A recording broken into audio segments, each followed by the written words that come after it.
ఈ నెల ఏపీలో ప్రధాని మోదీ పర్యటించనున్నారు. 23 లేదా 24న ప్రధాని అమరావతిలో పర్యటించనున్నారు. రాజధాని నిర్మాణ పనులను ప్రధాని చేతుల మీదుగా పునఃప్రారంభం కానున్నాయని అన్నారు. 40,000 కోట్లతో రాజధాని పనులు వేగవంతం చేయనుంది ఏపీ సర్కార్. ఇందుకు సంబంధించిన టెండర్లను సిఆర్డీఏ ఇప్పటికే ఫైనల్ చేసింది. ఇక ప్రధాని మోదీ పర్యటన ఏర్పాట్లపై కూటమి సర్కార్ ఫోకస్ చేసింది.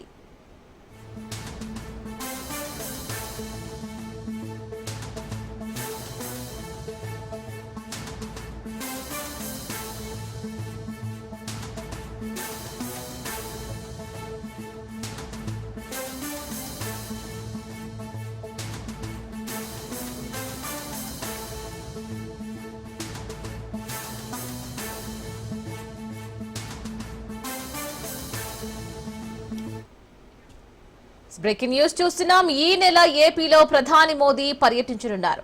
23 లేదా 24న ప్రధాని అమరావతిలో పర్యటించనున్నారు. రాజధాని నిర్మాణ పనులను ప్రధాని చేతుల మీదుగా పునఃప్రారంభం కానున్నాయి. 40,000 కోట్లతో రాజధాని పనులు వేగవంతం చేయనుంది ఏపీ సర్కార్. మరి ఇందుకు సంబంధించిన టెండర్లను సిఆర్డీఏ ఇప్పటికే ఫైనల్ చేసింది.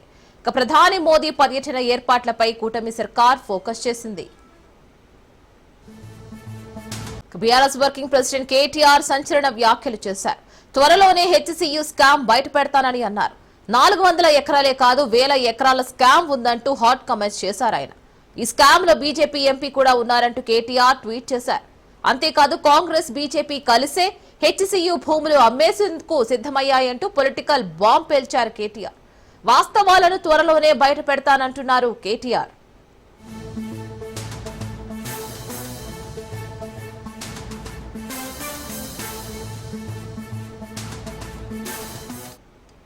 జాతీయ పార్టీల బ్రతుకు ఢిల్లీ చేతుల్లో ఉందంటూ చెబుతున్న కేటీఆర్, ఒకరు ఢిల్లీ నేతలు చెప్పులు మోస్తూ మరొకరు ఢిల్లీకి బ్యాగులు మోస్తున్నారంటూ ఎద్దేవా చేశారు.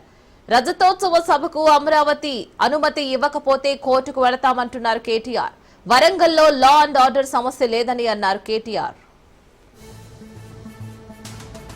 బీఆర్ఎస్ నేత మన్నే కృషాంక్ కు హైకోర్టు షాక్ ఇచ్చింది. కంచగచ్చబౌలి భూముల ఘటనలో నకిలీ వీడియోలు వైరల్ చేశారని పోలీసులు ఆయనపై కేసు నమోదు చేశారు. ఈ కేసును కొట్టివేయాలని కృషాంక్ హైకోర్టును ఆశ్రయించారు. దీనిపై విచారణ చేపట్టిన కోర్టు విచారణకు సహకరించాలని ఆయన్ను ఆదేశించింది. కొడతం దిలీప్ నకు నోటీసులు కూడా జారీ చేయాలని పోలీసులను ఆదేశించింది. తదుపరి విచారణను 4 వారాలకు వాయిదా వేసింది. ఒకే ఘటనపై 4 ఎఫ్ఐఆర్లు నమోదు చేశారని పిటిషనర్ తరపు న్యాయవాది రమణారావు కోర్టుకు వెల్లడించారు. రాజకీయ దురుద్దేశంతోనే కేసులు పెట్టారని పేర్కొన్నారు. సోషల్ మీడియాలో కంచగచ్చబౌలి భూముల ఘటనపై ఏఐ వీడియోలు ఫోటోలు పోస్టు చేసి వైరల్ చేశారని, సీఎంపై అనుచిత పోస్టులు పెట్టారని ప్రభుత్వ న్యాయవాది తెలిపారు. ప్రముఖ hero AP deputy CM Pawan Kalyan చిన్న కుమారుడికి అగ్ని ప్రమాదంలో గాయాలయ్యాయి. దీంతో జనసేనాని కాసేపట్లో సింగపూర్ బయలుదేరనున్నారు. సింగపూర్లోని స్కూల్లో జరిగిన అగ్ని ప్రమాదంలో ఆయన చిన్న కుమారుడు మార్క్ శంకర్ కు గాయాలయ్యాయి. ఇక మంటలు చెలరేగడంతో అతడి చేతులు కాళ్లకు గాయాలయ్యాయి. ఊపిరితిత్తులోకి పొగ వెళ్లడంతో మార్క్ శంకర్ అస్వస్థకు గురయ్యాడు. ఇక స్కూల్ సిబ్బంది అతన్ని స్థానిక ఆసుపత్రికి తరలించి చికిత్స అందిస్తున్నారు.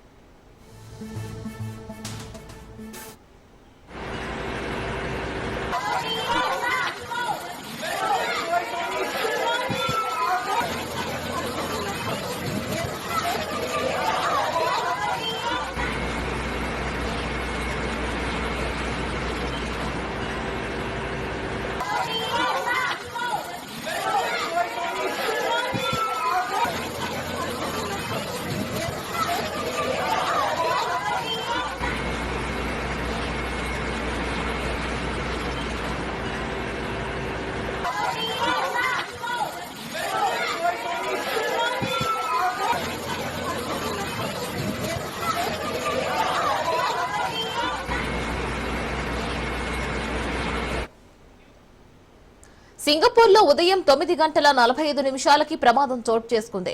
River valley road shop house building లో మంటలు చెలరేగాయి. 2-3 అంతస్తుల్లో మొదలైన మంటలు చెలరేగాయి.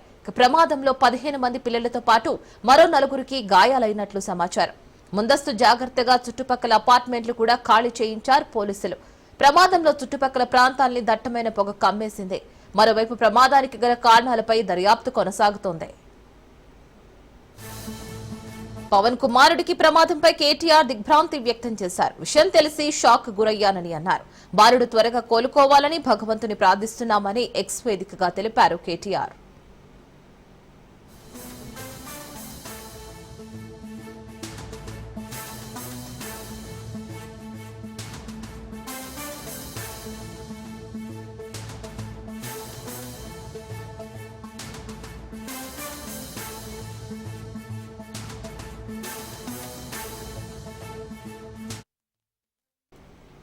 మాజీ ఎమ్మెల్యే వల్లభనేని వంశీకి ఎస్సీ ఎస్టీ ప్రత్యేక కోర్టు మరోసారి షాక్ ఇచ్చింది.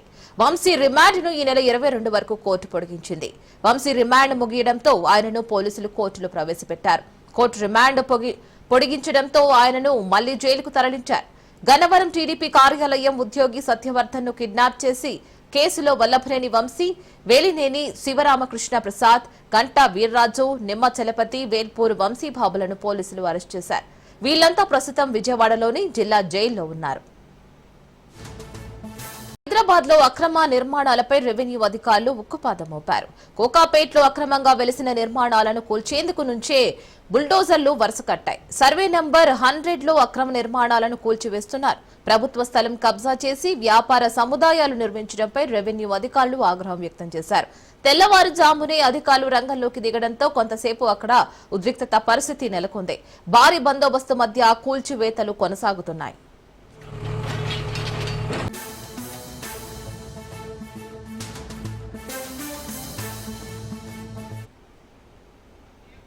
బ్రేకింగ్ న్యూస్ చూస్తున్నాం. దేశీయ స్టాక్ మార్కెట్లు భారీ లాభాలతో ముగిశాయి. 1089 పాయింట్ల లాభంతో 74,227 వద్ద సెన్సెక్స్ ముగిసింది. 374 పాయింట్ల లాభంతో 22,536 వద్ద నిఫ్టీ ముగిసింది.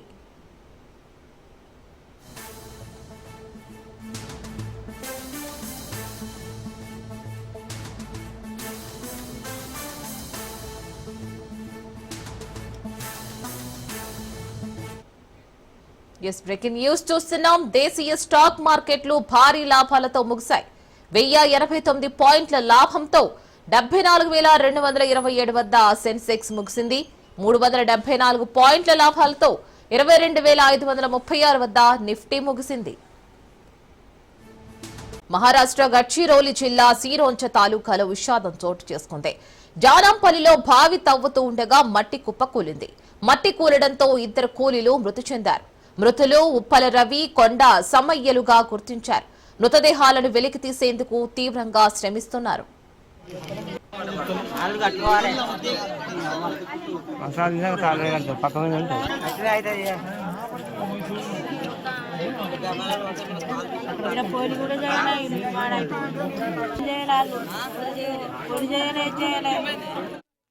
మహారాష్ట్ర గడ్చిరోలి జిల్లా సిరోంచ తాలూకాలో విషాదం చోటు చేసుకుంది. జానంపల్లిలో బావి తవ్వుతూ ఉండగా మట్టి కుప్పకూలింది. మట్టి కూలడంతో 2 కూలీలు మృతి చెందారు. మృతులు ఉప్పల రవి, కొండ సమ్మయ్యలుగా గుర్తించారు.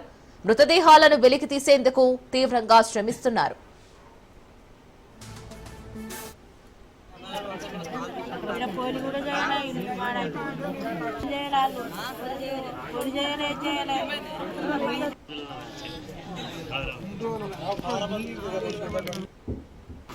కింద ఫస్ట్ ఇగో ఆయన ఉండే ఒక అక్కడ ఉన్న రవి,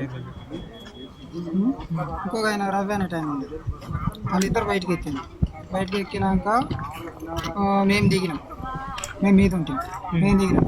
మన సమయం టైం నేను మళ్ళీ రవి దిగినామా గాజు పోతాను. సాయంత్రం కట్టినాం. గాజు పోతాను. సగం గాజు పోసినాక ఇంకో గింత అంత అయితే ఎక్కువ మేము మొత్తం ఎక్కువ పడతా అంటే ఎక్కుంటే వచ్చినాం.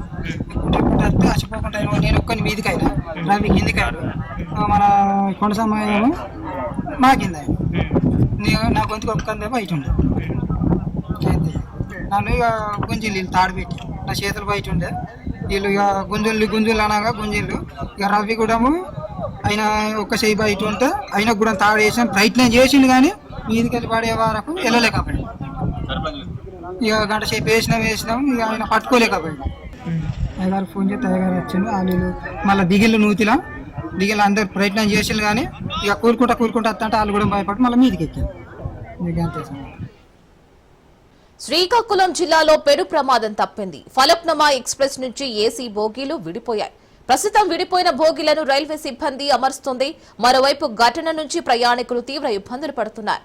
పలానా మండలం సుమ్మాదేవి దగ్గర ఈ ఘటన జరిగింది.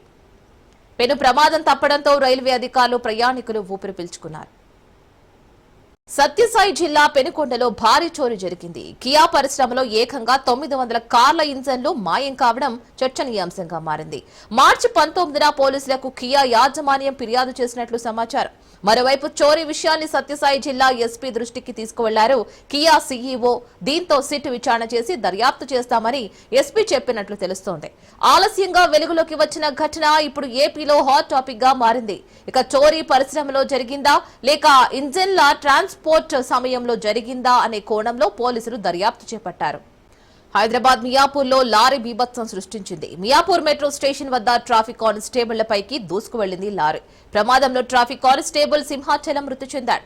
మరో ఇద్దరు ట్రాఫిక్ కానిస్టేబుళ్లు రాజవర్ధన్, వికేందర్ కు తీవ్ర గాయాలయ్యాయి. చికిత్స నిమిత్తం ఆసుపత్రికి తరలించారు. ఘటన స్థలాన్ని పరిశీలించిన పోలీసులు కేసు నమోదు చేసి దర్యాప్తు చేపట్టారు.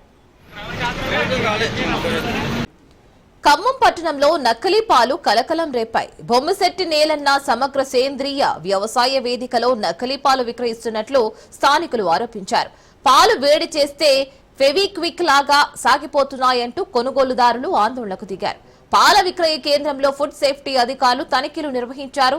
దీంతో పాల వ్యాపారి కొనుగోలుదారుడు అధికారులపై చిందులు వేశాడు.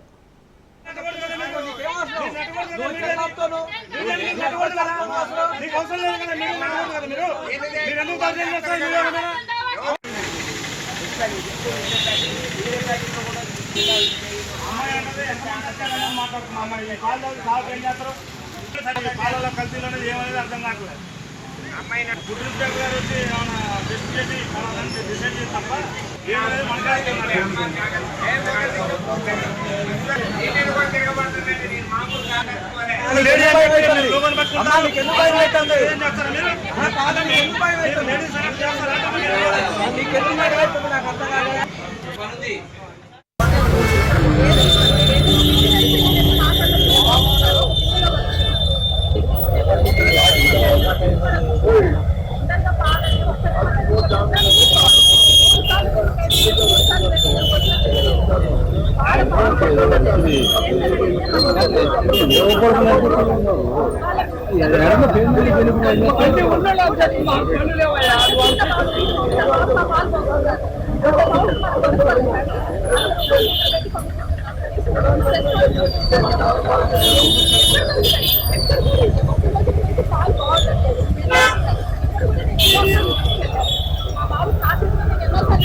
సినీ హీరో అల్లు అర్జున్ ఇంటి వద్ద ఉద్రిక్తత నెలకొంది. అభిమానులపై పోలీసులు లాఠీ చార్జ్ చేశారు.